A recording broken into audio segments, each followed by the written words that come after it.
नमस्कार, आप देख रहे हैं दैनिक साथी हरियाणा। साथियों, रेवाड़ी में जैसे ही गर्मी ने सितम ढाया, बिजली निगम का ढांचा जवाब दे दिया। बीती रात आधा आधा घंटों के कटो ने शहर वासियों का पसीना निकाल दिया। आलम यह रहा कि शहर के लोग रात भर चैन की नींद नहीं ले सके। बच्चों और बुजुर्गों की हालत बदहवास जैसी देखी गई। बता दें कि रेवाड़ी में बीते कई दिनों से तापमान 45 डिग्री के आसपास चल रहा है। हरियाणा के 9 जिलों में हीट वेव का रेड अलर्ट है, इनमें रेवाड़ी भी शुमार है। चिकित्सकों की ओर से लगातार डिहाइड्रेशन से बचाव के लिए हाइड्रेट रखने की सलाह दी जा रही है, लेकिन बिजली संकट ने हालात बद से बदतर कर दिए हैं। आलम यह है कि 1 जून को रेवाड़ी में जहां बिजली खपत 65 लाख यूनिट थी, वहीं अब 11 जून तक यह खपत 99 लाख यूनिट तक पहुंच चुकी है। मतलब 34 लाख यूनिट ज्यादा खपत हुई है।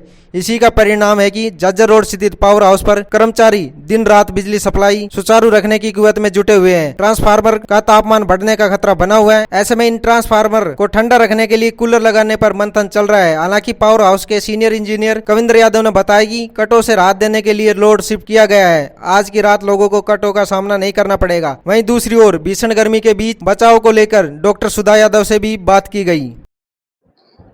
सर, लगातार टेम्परेचर राइज हो रहा है, बिजली के कट भी लगातार बढ़ रहे हैं। क्या कितना तैयार है रेवाड़ी सप्लाई के लिए?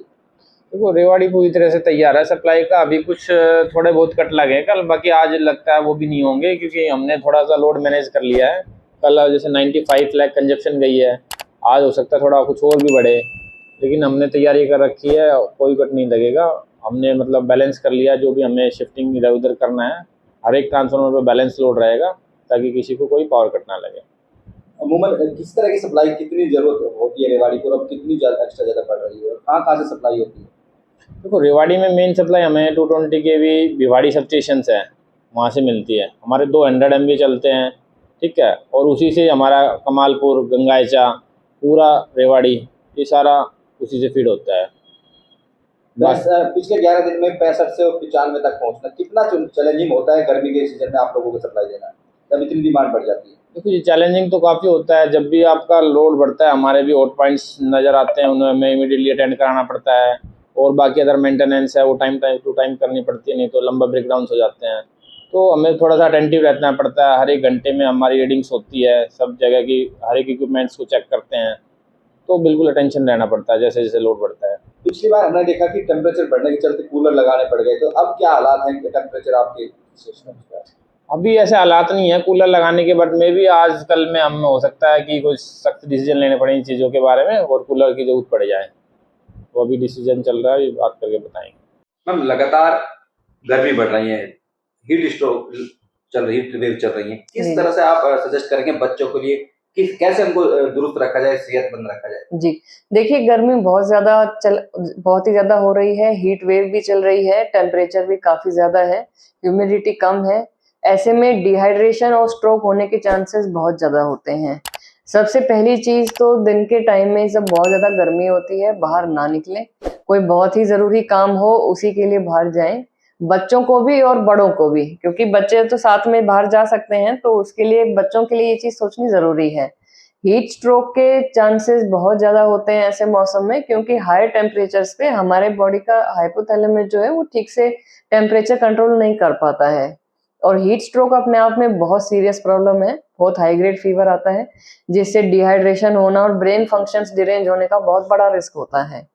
कहीं भी जाएं तो पानी पी करके जाएं, साथ में कोई ना कोई अपने साथ पीने का पेयजल या जूस या कोई भी चीज अपने साथ लेके चलें। गर्मी में पानी की कमी ना होने दें, अननेसेसरी बाहर नहीं निकलना है, और बच्चों को कोशिश करें कि आउटडोर एक्टिविटीज थोड़ा सा कम करवाएं, या ऐसे टाइम पे बाहर भेजिए जब थोड़ा टेम्परेचर नॉर्मलाइज हो गया है। किस तरह के मरीज बच्चे आ रहे हैं, क्या कोई अभी बीमारी बढ़ी है, किस तरह से देखते हैं? देखिए, फ्लू और बाकी जो भी बीमारियां होती हैं, जैसे ही मौसम चेंज होता है तो नए वायरसेस आते हैं, एयरबॉर्न इलनेसेस बढ़ती हैं उससे। नए वायरसेस जैसे अभी कोविड भी बढ़ रहा है, तो जैसे ही एंटीजन चेंज होता है, वायरस का जेनेटिक मेकअप चेंज होता है, उनकी इन्फेक्टिविटी बढ़ती है। गर्मी के अंदर क्या होता है कि mainly food water borne illnesses बहुत कॉमन है, जैसे बाहर से जूस पीने से उनके अंदर मक्खी और जो भी बैठती है वो सारा टाइफाइड, हेपेटाइटिस, ये सब बढ़ने का रिस्क होता है। तो अपना जब भी बाहर जाएंगे बॉटल को घर से लेके जाएंगे और उसके अंदर का पानी ही पिएंगे। बाहर से पानी पीना, जूस पीने से पेट के इन्फेक्शंस बहुत बढ़ सकते हैं, हेपेटाइटिस होता है, टाइफाइड होता है, पैराटाइफी, बहुत तरह के इन्फेक्शन बढ़ते हैं क्योंकि ठंडे पानी की कंजम्पशन बहुत बढ़ जाती है। डिहाइड्रेशन बहुत ही बड़ा कारण होता है किडनी डैमेज होने का। अगर बच्चा पेशाब नहीं कर रहा है बहुत लंबे टाइम तक, डिहाइड्रेशन में चला गया, तो उसको तुरंत डॉक्टर को दिखाएं। बच्चों में और सबसे बड़ी प्रॉब्लम ये होती है कि बच्चे का ओरल इनटेक कम हो जाता है। अब जितने लॉसेस हैं बॉडी से उसको पूरा करने के लिए या तो ओरल इनटेक देना पड़ता है, और बच्चा ओरल इनटेक नहीं लेगा तो बहुत जल्दी किडनी फेलियर में चला जाता है। बस गर्मी बड़ों के लिए भी खतरनाक है, तो खान पान और लाइफ स्टाइल कितना मैटर करता है गर्मी से बचने के लिए? देखिए, खाने पीने का और लाइफस्टाइल का तो पूरा ही इसमें रोल है, क्योंकि जैसे ही बाहर क्या होता है, बाहर निकलेंगे, टेम्परेचर ज्यादा है, गर्मी लगेगी, ठंडा फ्रिज का पानी पीते हैं या जूसेस पीते हैं, उससे क्या है, इलेक्ट्रोलाइट इम्बैलेंसेस होता है, डायरिया, लूज मोशंस, ये सारी चीजें बढ़ती हैं, उससे डिहाइड्रेशन और बढ़ेगा। तो साफ पानी पिए, पानी को या तो उबाल कर ठंडा करके फिर उसका इस्तेमाल करें, और बॉटल्ड पानी ही पिए। बाहर से जो जूसेस हैं उनका कंजम्पशन कम से कम होना चाहिए, वो अपने आप में बड़ा कारण है बाकी इन्फेक्शंस का। दूसरा क्या होता है कि आप बाहर जो भी रेस्टोरेंट में खाना खाते हैं, गर्मी में खाना बहुत जल्दी खराब हो जाता है क्योंकि टेम्परेचर ज्यादा है। अगर बहुत ठंडा रहता है तो फूड फिर भी प्रिजर्व रह सकता है। खाने को बहुत पहले बना के बाहर रख के ऐसे नहीं खाएं, और बार बार रीहीटिंग करने से भी बैक्टीरिया एक्टिवेट हो जाते हैं खाने के, तो वो भी एक बड़ा कारण होता है फूड पॉइजनिंग का। फूड पॉइजनिंग होगी, उसके बाद फिर डिहाइड्रेशन होता है और इलेक्ट्रोलाइट इम्बैलेंसेस होते हैं, जिससे सारी प्रॉब्लम बढ़ती है। हीट स्ट्रोक एक अपने आप में बड़ा कारण है। जब बाहर निकलें तो थोड़ा सा कपड़ा ढक के निकलें ताकि सीधी धूप ना पड़े, या घर में एयर कंडीशनर या कूलर का इस्तेमाल करें। केवल पंखा इस्तेमाल या कुछ नहीं इस्तेमाल करने से टेम्परेचर रेगुलेशन बॉडी की ठीक से हो नहीं पाएगी। टेम्परेचर रेगुलेशन में मेन स्वेटिंग होती है, बॉडी का पसीना आता है, जब वो इवेपोरेट होता है तो शरीर ठंडा होता है, वो एक डिफेंसिव मैकेनिज्म है।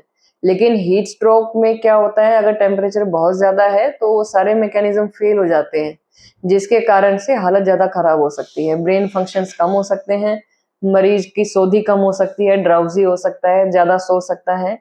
यदि इस तरह का किसी में चेंज मिलता है तो उसको स्पेशलिस्ट को जरूर दिखाएं।